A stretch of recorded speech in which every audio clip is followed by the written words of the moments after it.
इस उम्मत की इस्लाह, इस उम्मत के सलाह की बुनियाद यकीन और ज़ुहद है। इस उम्मत के सलाह की बुनियाद यकीन और ज़ुहद है।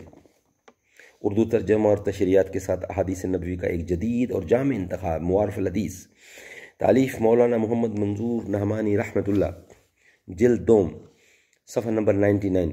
इस उम्मत की सलाह की बुनियाद यकीन और ज़ुहद है। क़ाल क़ाल नबी सल्लल्लाहु अलैहि व आलिहि वसल्लम,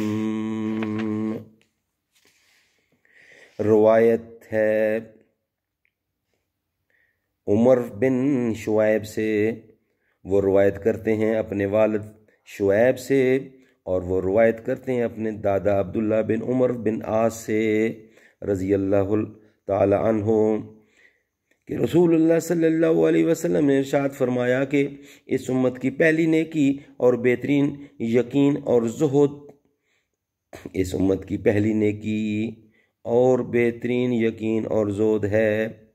इस उम्मत की पहली नेकी और बेहतरी यकीन और ज़ुहद है, और इसकी पहली खराबी बुखल और दुनिया में ज़्यादा रहने की आरजू है। मतलब यह है कि इस उम्मत की फलाह और इसके कमालात और तरक्यात की बुनियाद इसकी दो सिफतें थीं, एक यकीन, दूसरी ज़ुहद। और जब उम्मत में बिगाड़ शुरू होगा तो सबसे पहले यही दो सिफतें इसमें से जाएंगी और इनकी ज़िद बुखल और दुनिया में ज़्यादा रहने की आरजू आएगी, और इसके बाद खराबियों और बुराइयों का ना ख़त्म होने वाला सिलसिला शुरू हो जाएगा और उम्मत बराबर गिरती ही चली जाएगी।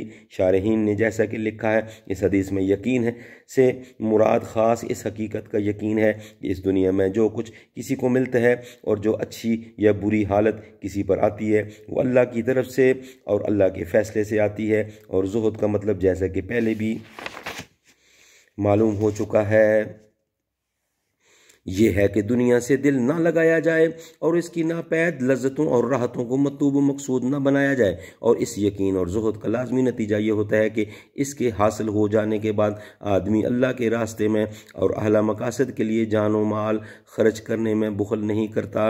यानी साहिब यकीन और ज़ुहद के लिए किसी अच्छे मकसद के लिए और अल्लाह की राह में ज़्यादा से ज़्यादा माल खर्च कर देना और ख़तरात में कूद पड़ना आसान हो जाता है। और यही मोमन की सारी तरक्कियों की कुंजी है।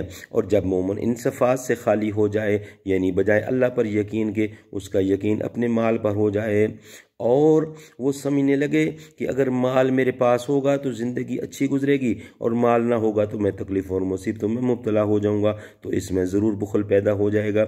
और इसी तरह जब ज़ुहद की सिफत इसमें न रहेगी और दुनिया में इसकी मतलूब व मकसूद बन जाएगी और दुनिया इसकी मतलूब व मकसूद बन जाएगी, तो इस दुनिया में ज़्यादा से ज़्यादा रहने की ख्वाहिश लाज़मन इसके दिल में पैदा हो जाएगी, जिसको हदीस में अमल से ताबीर किया जाता है।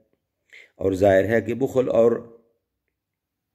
अमल से पैदा होने के बाद मोमन अपने असल मकाम से गिरता ही चला जाता है और गिरता ही चला जाएगा। रसूलुल्लाह सल्लल्लाहु अलैहि वसल्लम के इस अरशाद की ख़ास गरज उगायत और इसमें उम्मत के लिए ख़ास हदायत यह है कि उम्मत की सलाह व फलाह के लिए ज़रूरी है कि इसमें यकीन और ज़ुहद की सिफ़ात पैदा करने की और इन ईमानी सिफ़ात की हिफाजत की पूरी फ़िक्र और जदोजहद की जाए, और बुखल और अमल यानी दुनिया में से ज़्यादा रहने की आरज़ू जैसी गैर ईमानी सिफात से अपने क़ुलूब की हिफाजत की जाए। उम्मत की इस्लाह व फलाह इससे वाबस्ता है।